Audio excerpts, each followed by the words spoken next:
It's definitely one of those trust the process moments in your life. Nothing is linear, and finance, like everything else, will reflect that. So the first time we broke, the two comma club the two comma club, I was ecstatic, over the moon. I thought I had it all figured out. And then the market corrected a little bit and I was like, okay, back to the drawing board. And it was definitely a little bit of reflection, but that's not a bad thing at all. How I run my finances, there is a little bit of exposure to the market, and it ebbs and it flows, and you just have to know that you have to trust the process. I thought I was, the bee's knees driving around, in an Audi, and really I was just acting the fool. Welcome, millionaires and future millionaires. You're listening to the Millionaires Unveiled podcast, a show where you'll hear the stories and interviews of everyday millionaires. We'll unveil their decisions, their strategies, and their portfolio allocation. Now to your host, Jace Mattinson. Welcome back to another episode of the Millionaires Unveiled podcast. This is episode number 319. Stace, how's it going? Hey, actually it's a heavy week. We did our intro for Monday last week. We did a little early, so before kind of recent events. And this is certainly not a political podcast, but I did do a study abroad in Israel in 2010, and it is near and dear to my heart. So I just thought we'd be remiss if we didn't say, before talking about things that are very first world, first world issues, that our hearts and prayers are with our friends in Israel and our Jewish friends, and also really all families who are hurting at this time, because we know that this is a very complex issue. And anyway, just want everyone to know that every life is important, and we hope that in this house we're praying for peace for all people. Yeah, and it's tough seeing all the things take place, and obviously dealing with the kind of terrorism that we are dealing with. At any rate, today we have a former military member on, so appreciate all those who serve and protect our freedoms in this country and abroad, and in various parts of the world. And we're going to get into his story about him transitioning out of the military, which we also had a recent service member on this week's episode as well, in Casey. So a great episode with him, or with her, and going to be a great episode today with Tim. One thing to note on Tim is he used to be a millionaire. In fact, he was upwards of 1.2 at one point, and then dropped below $1 million, actually. And that's kind of where he stands today. So I thought I'd release it as in a Thursday episode. He'll probably be there in no time. However, we have seen some pretty recent market volatility.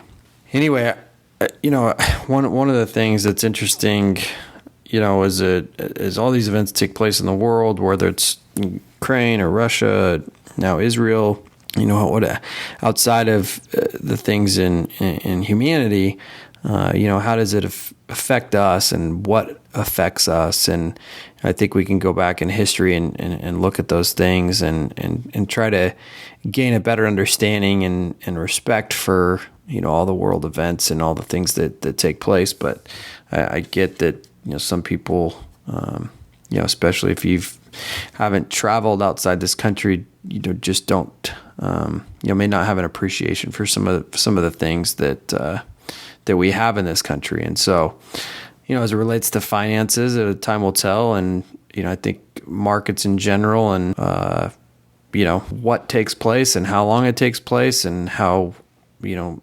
massive or not massive it becomes, we'll find out over the coming days and months, and hopefully we can get to a peaceful resolution quickly, though. So at any rate, let's get into the episode with Tim. Welcome to the Millionaires Unveiled podcast. In the show, we have Tim. Tim, do you want to just give us a little about your background and what you're up to now? Hey, thank you so much for having me on this. So I'm a recently separated service member, spent 13 years in the military, from enlisted to reserves to officer. hopped out of that and and became a information technology healthcare project manager for a nonprofit. Currently, I'm single, no kids. It's just me by my lonesome, trying to make my way forward with this. Normally, what I do is every place that the military moved me, they paid me to buy a home. So I bought a home and I house hacked into that. And I was able to grow that over the course of, around a decade into we're just shy of $1 million right now. Previously, I was at 1.2, but market volatility kind of took that away from me. So we're on our way back. Okay. I want to get into a bunch of this.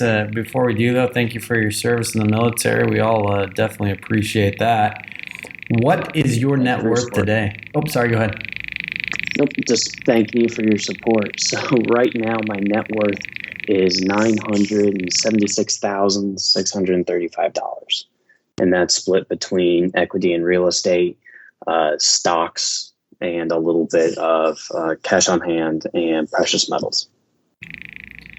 Dang. So let's dive into that in a second. Just under $1 million, and you shared with us previously that you had been over that mark, and then with market correction had kind of come under, and now coming back up closer to that $1 million mark. So before we get into the allocation, what has that little roller coaster been like for you as you've watched your net worth fluctuate as much as most of the country has, over the last couple of, just call it several months here? Oh, it's definitely one of those trust the process moments in your life. Nothing is linear, and finance, like everything else, will reflect that.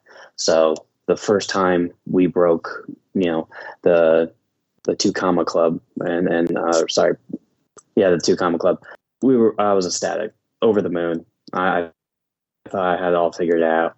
And then the market corrected a little bit and I was like, okay, back to the drawing board. And it was definitely a little bit of reflection, but that's not a bad thing at all. How I run my finances, there is a little bit of exposure to the market, and it ebbs and it flows, and you just have to know that you have to trust the process, that you're going to be better off on the other side. Yeah, I appreciate you sharing that. So let's dive into the allocation a little bit. And for all intents and purposes, 976, I'm rounding up to $1 million right now. By the time this releases, you'll probably be there anyway.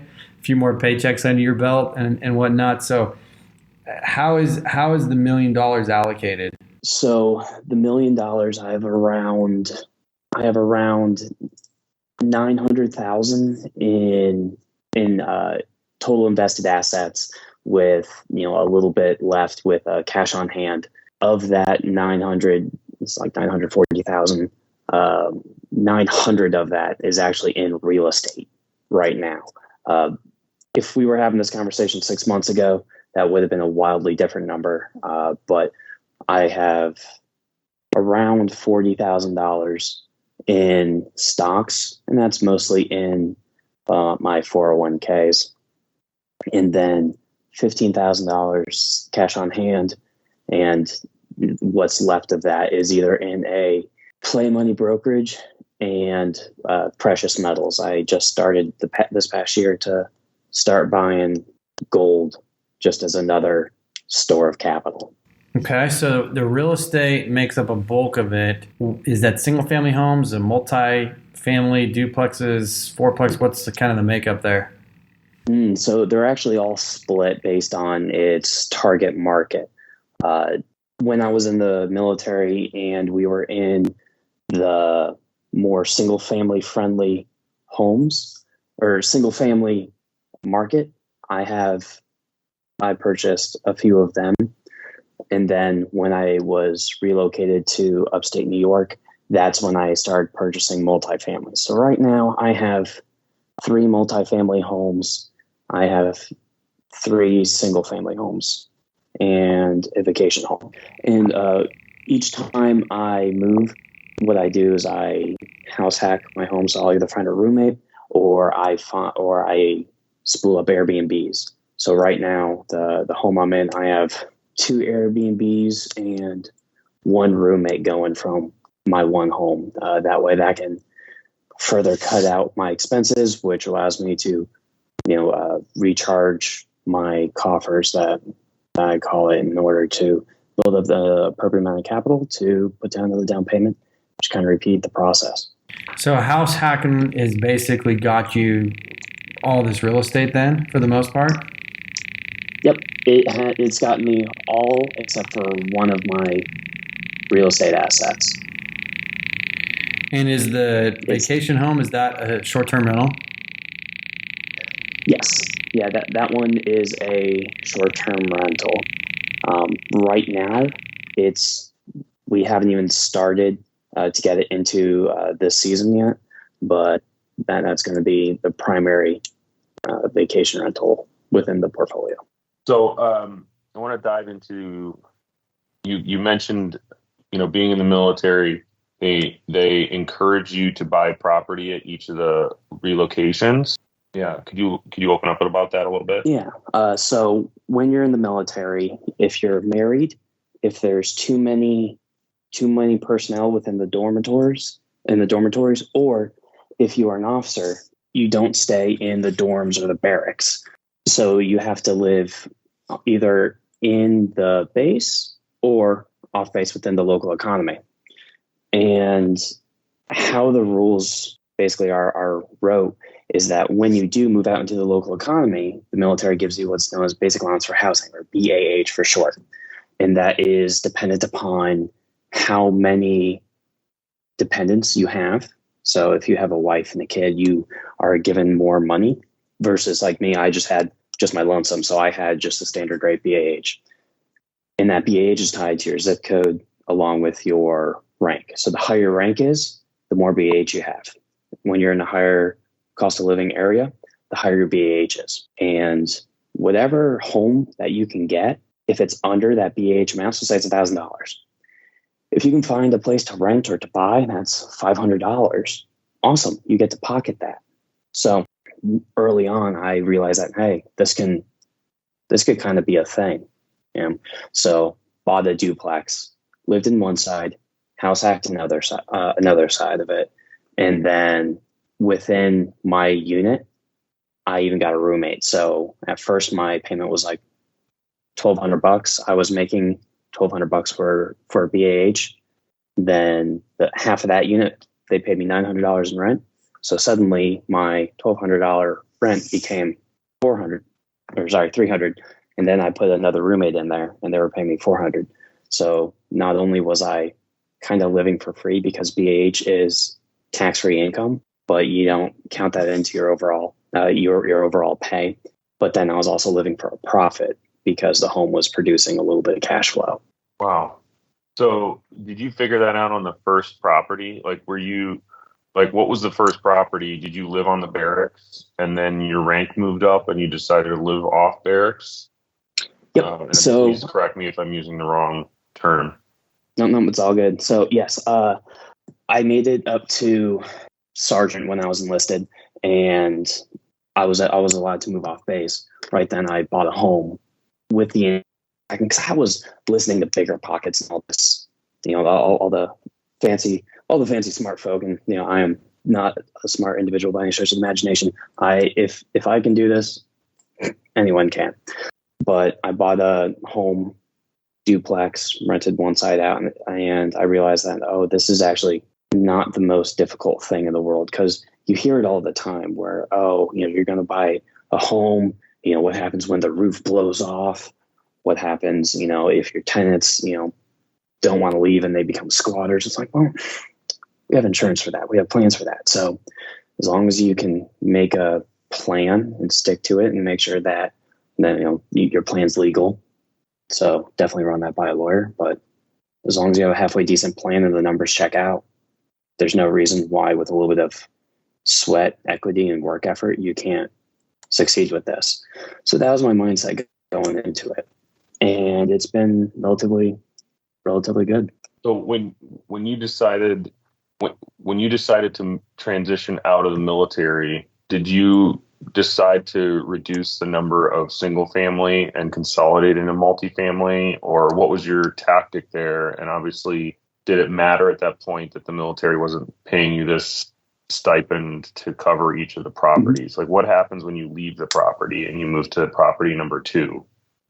Yep. So the entire strategy behind that is it's with purchasing a home for a military service member. You can use what's known as the VA home loan, which is a zero money down loan. So you can, like, the first home I bought, they actually paid me $6,000, and I thought that was really cool to buy a home, and I thought more people should do this. But when you do leave, that's when you have to have your exit strategy in mind. So when you're running your numbers and you're analyzing your potential home that you're going to look at to live in temporarily, you have to run the numbers based on what your projected rent would be when you move out. And if that meets, the 1% rule and the 50% rule and all these other, silly guidelines, if it meets those, then you know that this is a potentially good asset. So when you leave, because you're going to in the military, every 3 to 5 years, you're going somewhere new, you're deploying, going TDY, your PCSing, which is permanent change station, to a new base, potentially across the world. So you already have to have in mind what property management company you're going to use, who you like to work with, and then have that exit strategy lined up and ready to go. You move out, you sign your documents with the property management company, and they place a tenant in right behind you. And it's a very simple system that just feeds itself, because when you move on to the next place, it's rinse and repeat. Fascinating. So when I left the military after bouncing around, I always saw it, each buying a home, kind of like planting a tree, right? Over 13 years, I've been putting these little seeds in the ground, and they were already profitable to begin with. But now it's, I increased my rent like 2 to 3% per year. And over the past 13 years, that's now starting to add up, and you're starting to see the fruits of time, because honestly, that's the biggest factor. So to answer your question, no, I don't see a need to sell my properties, and I haven't sold any property yet. One that was, kind of my problem child, I was thinking about doing that, especially when there was a squatter in there. But for the most part, they've been fantastic. And as long as they're cash flowing, there's no reason why I would think to sell, unless it's to, utilize them, or even potentially cross collateralize them into a larger commercial residential asset. Yeah, so that kind of leads me into the next phase. So now you're a civilian again. You've got a good job. What is your strategy now that you have a W-2 and you're not moving from place to place? Yeah, so that kind of the cool thing about the military is that it does bounce you from place to place, which is awesome in my opinion, because how they say that your stocks have to be diversified?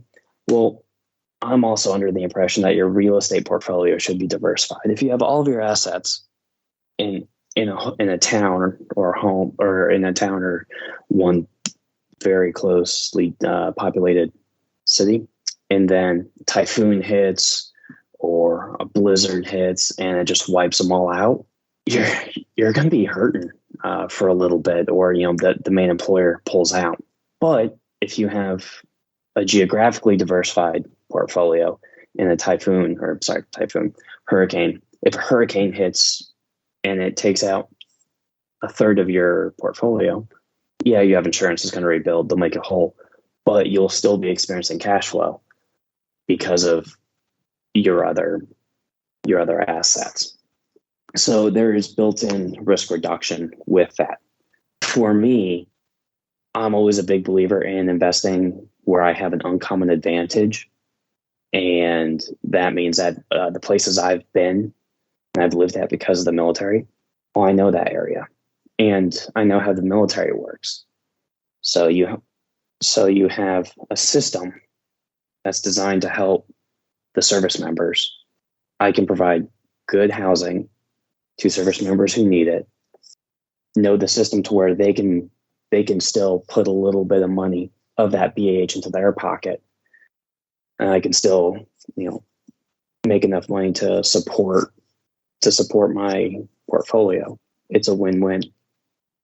So I'm basically going to be investing in the areas I've been, which is predominantly along the East Coast.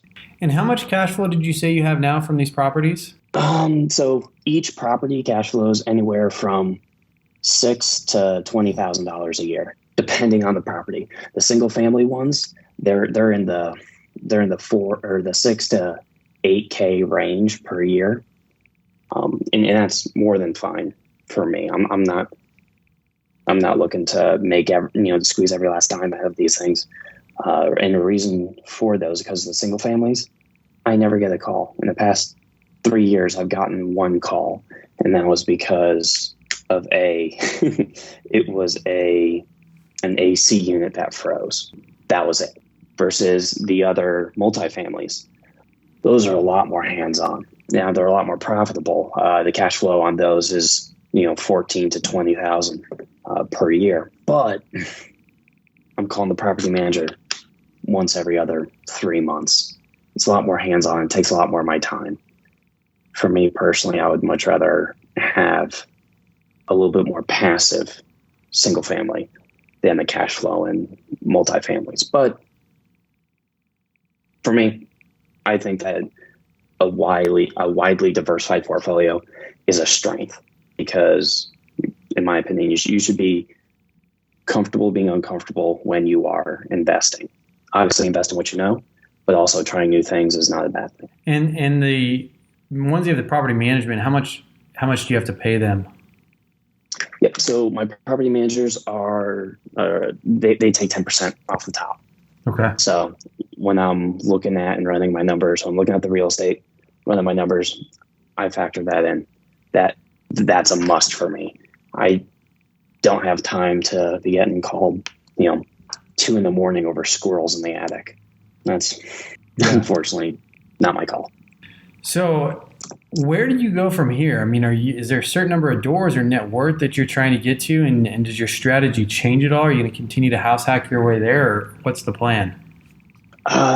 So this is actually something that I've been thinking about a lot, because I'm at a very crucial junction in my life, because I did just get out of the military, completely new lifestyle, as a civilian, and what I'm probably gonna do is just continue to invest in some of these I call them smaller time deals. They're not really small time, because for a majority of the population, the home is the biggest purchase that they're ever going to make. So I don't want to belittle buying a home, but small residential multifamily, I feel, is probably where I'm going to focus a majority of my efforts until I can get them under a blanket loan and use that to refinance and start to move into commercial. Just because the more of these homes that you do, there is a management burden that increases exponentially. So if I can get the same, right now I have 12 doors. If I can get the same 12 doors in one asset, be a lot easier to manage than 6 homes. So that is probably where I'm going to be going. I know this year I'm not buying any real estate this year. I'm taking this year and I'm riding through this interest craze at the moment.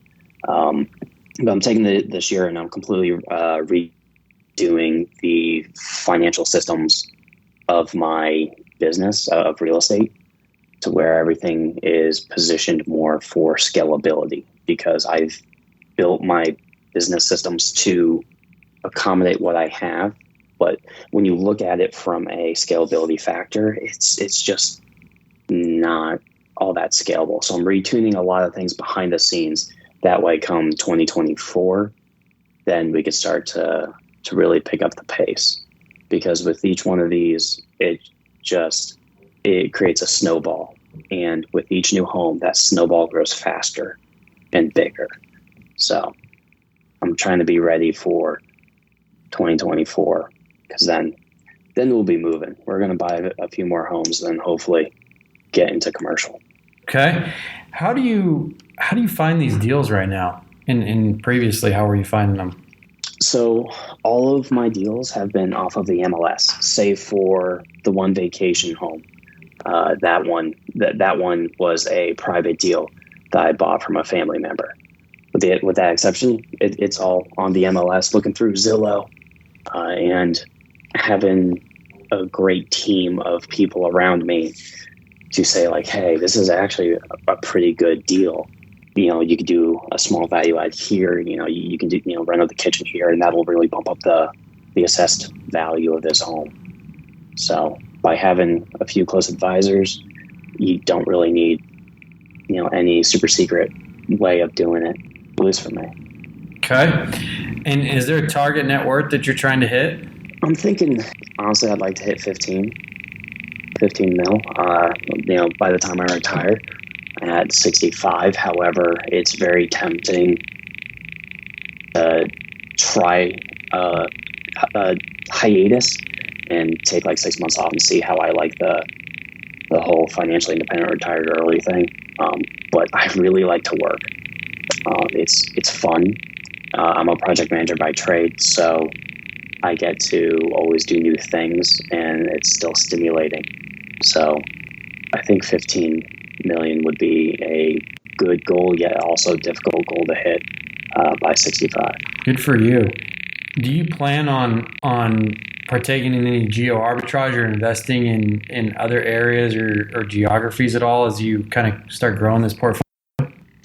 Actually, yes. I was talking with one of my real estate friends and mentors, and we were talking about basically lifestyle planning. And say you want to, and you're a big skier, why not own a home in Vail or Breckenridge in Colorado? Because then you can utilize that as a vacation rental or short-term rental as its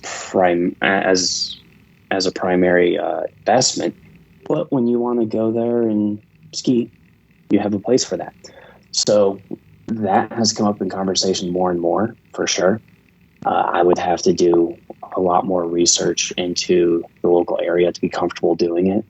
But it's definitely something that I'm entertaining now, as opposed to, say, 7 years ago, where that wasn't even on the radar of things. So, yeah, the plan is being built for that, but it just takes a little bit of time. At what point do you think you would walk away from your day job to pursue real estate full time, or is that really not a plan? I don't think that's really a plan. I oftentimes thought about doing that very thing, and I actually signed up for a few real estate classes, and I took becoming an agent and all this other fun stuff. And I don't want real estate to be my only primary, wealth generating activity. Having a W-2 makes qualifying for loans a lot easier. I also have a little bit of a disability from the military now, so that does help as a tertiary income source. But I like having the W-2 for the moment. So there's no plans to only do real estate. I've thought about it a lot, but I just don't think it's for me at this time. How did you decide to take a job post-military career at the place that you're working now? Ooh, this is a critical question. I'm super glad you asked this. So the main reason why I took the job I took is because, one, I can do it remotely, or at least for them, it's a hybrid. So I have to go into the work, 1 to 2 days a week. But the cool thing about project management, and at least how my company does it, is they don't care what I do day to day. They care about my availability and the deliverables that are produced. So as long as I am on top of all of my work deliverables and I've answered everyone's questions even before they asked, they kind of leave me alone. And that gives me the freedom to run the Airbnbs from my home. So just by me working from home, taking my lunch break, go and flipping the Airbnbs I have in my own home, I increase my total revenue by about 30% because of that. So knowing that outline and structure, that was a key component to me selecting where I wanted to work and the company I wanted to work for, because of that freedom to, as long as everything's being met, I'm able to do what I need to do for my real estate. All right, I have two questions. One simple one. Do you have a pension with the military? So I left with 13 years in the military, and I don't have a pension with them, but I do have disability that I get, and that's for the rest of my life. It's called permanent and total, so they don't take that away. And the cool thing about disability, as opposed to a pension, is that disability is tax-free income, and tax-free income is lenders give it a 25% multiplier.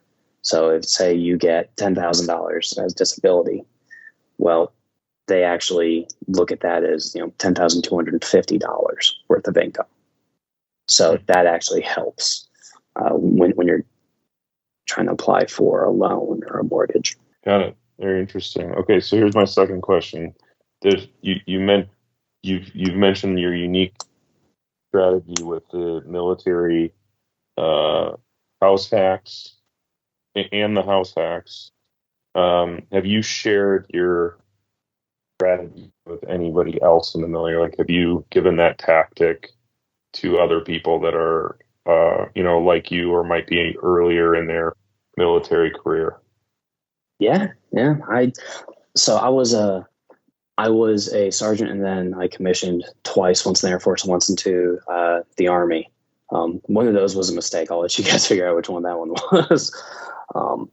But every single one of my airmen or soldiers, they knew my strategy, and I made it very open that, hey, if it like me can do this, there's no reason why y'all can't. And it's literally, you don't have to be into the military to do it, but the military does make the house hacking on steroids strategy very, very lucrative, because the military kind of trains you to be, or to have a roommate, because when you go through basic training, you're in this big hall with 50 of now your new best friends all sleeping in bunks together.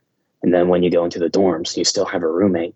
It's like, hey, this is the same thing, just now you get more perks, because now you get the debt pay down, the cash flow, you get the equity, all the benefits of having a home in the same exact lifestyle. Like, to me, it's a no-brainer. So, long way to say, I try to make it as well known that this is one of the very many strategies within real estate that can help make people successful. Some took to it, some didn't. But that's the cool thing about real estate investing, is everyone's different. Everyone has different risk temperaments, so they could pick the strategy that's right for them. Awesome, Tim. Well, let's wrap up with some rapid fire questions. What's the most expensive pair of shoes that you purchased? Oh, I was absolutely silly when I was a kid, and I bought some $400 pair of Hugo Boss single monk strap cat toe shoes. I will never do that again. That was dumb. And how much were they? They were $400. I thought I was Big Baller McGee, and I can afford such a thing now. Like, I still own them a decade later, but it's a reminder that there's better ways to deploy that capital than buying some cool shoes. Okay, what about the most expensive meal out that you paid for? Probably say around $100. I'm not that big of a. Oh, actually, I take that back. The most expensive meal out was probably $400 or $500. I took my platoon out to eat for breakfast, and I bought the meal for all of them. And that is, to this day, the most rewarding meal I've had, because I was able to. That was on my bucket list. As weird as that sounds, just to buy a meal for all of my troops. Okay. That was really fun. What about the most expensive car that you've purchased?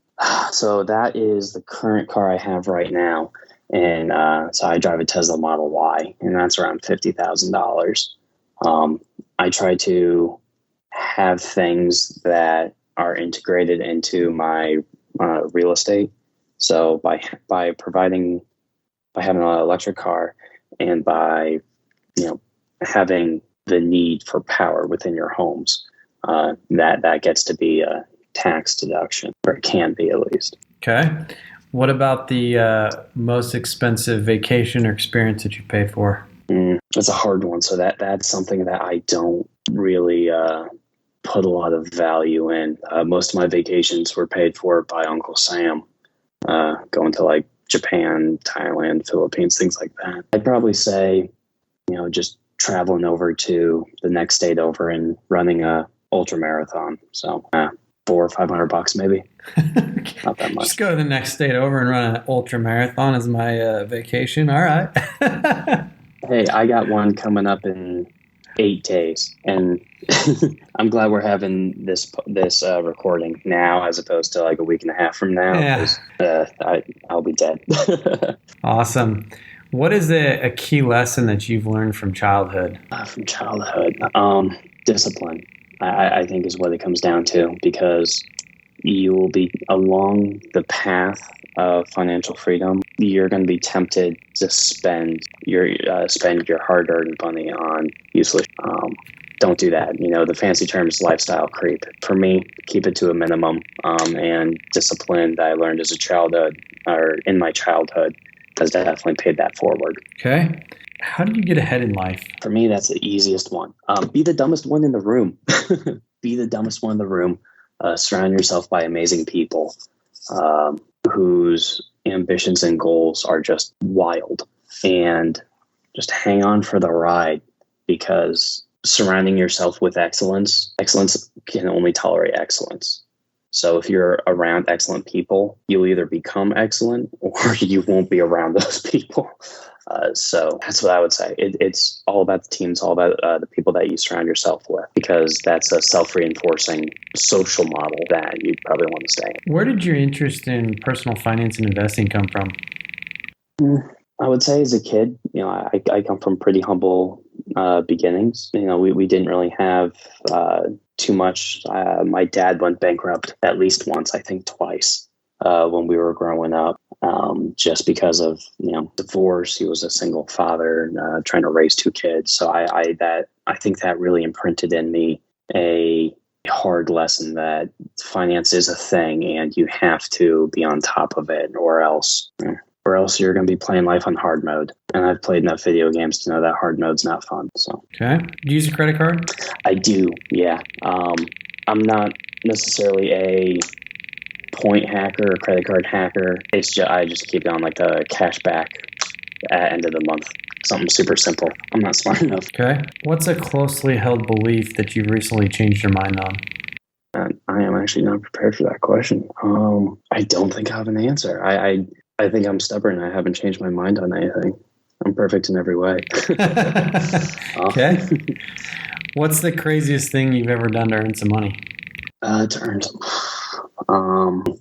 So one of my friends, we were over in the Philippines, and they were like, "Hey, I'll give you $10 to go eat this thing called balut." And I was like, "Oh, okay, I'll take your $10." Well, also, what's a balut? And turns out it's a partially fertilized duck egg. And it's absolutely disgusting.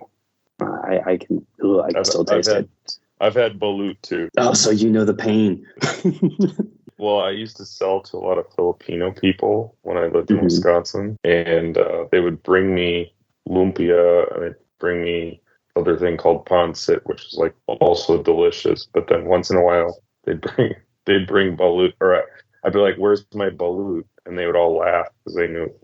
But one person took that like seriously, and then they brought me balut, and I was in the position of, do I eat this or not? Did you? Well, I guess he did, right?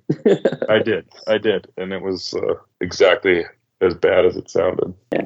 And how much did you make from that? That was $10. I don't think the ROI was worth it. I agree. Wow. It's always on like Amazing Race, or like they have that on like the reality shows, is when you're supposed to eat something gross. Yeah. It crunches, but it squishes. There's feathers, but you're also spitting beaks out. It's a thing. I will definitely make sure I steer clear. What are some of the mistakes that you've made that you've cautioned others against? That's easy. Don't buy expensive cars because whatever you think that they're worth, they're not, and it definitely will retard your financial plans going forward. Have a plan. When I first started out, I had a inkling of a plan, but at the same time, I was in my early 20s, with my first actual real job. So I went out and I bought a cool car, and I thought I was, the bee's knees driving around, in an Audi, and really I was just acting the fool. I started out $60,000 in debt, and I told every single one of my troops that I was like, don't be me. I am the example of what not to do. So I caution everyone out that, and they still do it. What are your final words of advice for somebody who's just starting out? If you're just starting out, read a bunch of books, find a team, find a group of people who share the same mindset and goals with you, and hold on to that. The team and the people may change, but that ideology and that goal set and mindset won't change. So keep with that. It'll adjust. But if you have a goal and you're driven, surround yourself with like-minded individuals, and you'll be shocked to see what happens. Awesome. That's Tim with the net worth of just around $1 million. Thanks for coming on the show today. Thanks for having me. I really appreciated this.